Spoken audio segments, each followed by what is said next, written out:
देखिए, ग्राम नगला खारी बाड़ी माजरे में गुरु रविदास महाविद्यालय बन रहा है और वो इतना बड़ा प्रोजेक्ट है कि उसको बनाने की हमारी औकात नहीं है। हमारी औकात इतनी नहीं है कि हम उसको बना दें और दूसरा जो महान नेता सहयोग के रूप में घोषणाएं करके गए थे वो घोषणाएं मात्र रह गई हैं। कोई भी बढ़ चढ़ करके नेता सामने नहीं आया। लेकिन मैं धन्यवाद अदा करना चाहूंगा सामने बैठे संत समाज के, सामने बैठे सभी लोगों का, मातृशक्ति का, जिनके एक एक दो दो रुपए की सहयोग से उसमें निर्माण कार्य बराबर चल रहा है। ये आपके आशीर्वाद की बदौलत है, जगत गुरु रविदास जी महाराज जी की अनुकंपा की बदौलत है कि वो कार्य रुक नहीं रहा है। तो अंत में मैं सभी से एक निवेदन करने के लिए आया हूं। गुरु रविदास महाराज जी का नाम से जो गुरु रविदास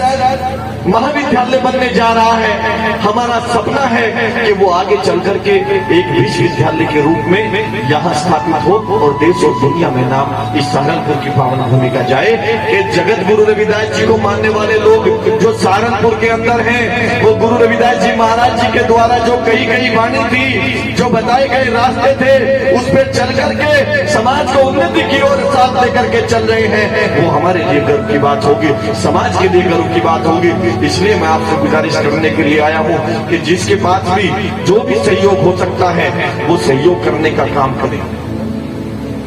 जिसकी जितनी क्षमता है, जो भी दे सकते हैं वो सहयोग करने का काम करे और जो भी सहयोग इकट्ठा होगा, मैं जो टीम के हमारे साथी हैं, महात्मा जो हमारे मंच पर बैठे हैं, गुरुजन, मैं उनसे भी निवेदन करना चाहूंगा कि जो भी धनराशि इकट्ठा होगी, आधा धन यहाँ जो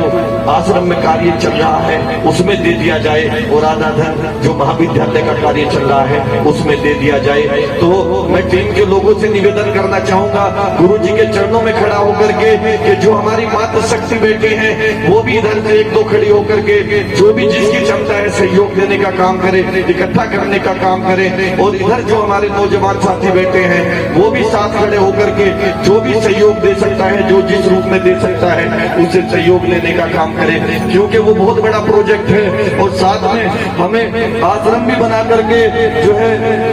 जो आश्रम भी यहाँ जंगल में बहुत अच्छा जो प्रोग्राम है भव्य रूप से खड़ा करना है, तो वो सहयोग से ही हो पाएगा। इसलिए मैं सबसे निवेदन करना चाहूंगा, टीम के लोगों से निवेदन करना चाहूंगा कि आप, क्योंकि ये समाज का काम है, हमें घबराना नहीं है, चिंता नहीं करनी है, शर्माना नहीं है। हम अपने परिवार के लोगों से, हम अपने संत गुरु महाराज जी के चरणों में खड़े होकर के अपने लोगों से अपील कर रहे हैं कि खड़े हुए, क्योंकि कल आपकी आने वाली नस्लें वहां जाकर के जब शिक्षा ग्रहण करेंगी, किसी के पास पैसा हो या ना हो, कोई गरीब हो, कोई लाचार हो, किसी के सर पर बाप का साया है या नहीं है, कोई पढ़ने में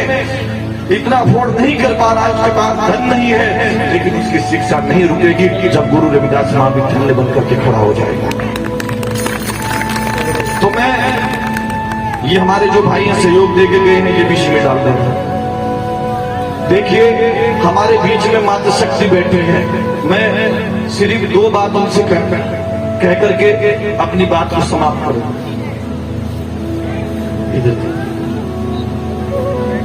देखिए, आज जिस प्रकार से आपको पुरुषों के बराबर बैठ करके सत्संग सुनने का जो सौभाग्य मिला है, आज से 650 वर्ष पहले और हजारों वर्ष पहले ऐसा आपको अधिकार नहीं था। मैं अपनी बहनों को ये बात, अपनी माताओं को ये बात इसलिए समझा रहा हूं क्योंकि बाबा साहब अम्बेडकर जी कहते थे, बाबा साहब अम्बेडकर जी ने कहा कि मैं किसी भी समाज की उन्नति और प्रगति उस समाज की महिलाओं की उन्नति और प्रगति से नापता हूं कि उस समाज की महिलाओं ने कितनी उन्नति की है, कितनी तरक्की की है। तो मेरी बहनों, कहीं तुम्हें दासी प्रथा के नाम पर सताया गया, कहीं तुम्हें बाल विवाह के नाम पर सताया गया, और तुम्हें किसी प्रकार का कोई अधिकार प्राप्त नहीं था। यह अधिकार अगर आज से 650 वर्ष सबसे पहले किसी ने दिया तो जगत गुरु रविदास जी महाराज जी ने मीरा को अपना शिष्य बना करके, मीरा झाली कमाली को अपना शिष्य बना करके अपने नाम के साथ जोड़ करके उनको अमर करने का काम किया। अगर किसी ने किया, महिलाओं को सम्मान देने का काम किसी ने किया, तो जगत गुरु रविदास जी महाराज जी ने 650 वर्ष पहले सबसे पहला काम किया। गुरु रविदास जी महाराज जी ने कहा, पराधीन का दीन क्या, पराधीन बेदीन, और पराधीन को जग में सभी समझे हीन। बस ये आखिरी बात के साथ मैं अपनी बात समाप्त करूंगा।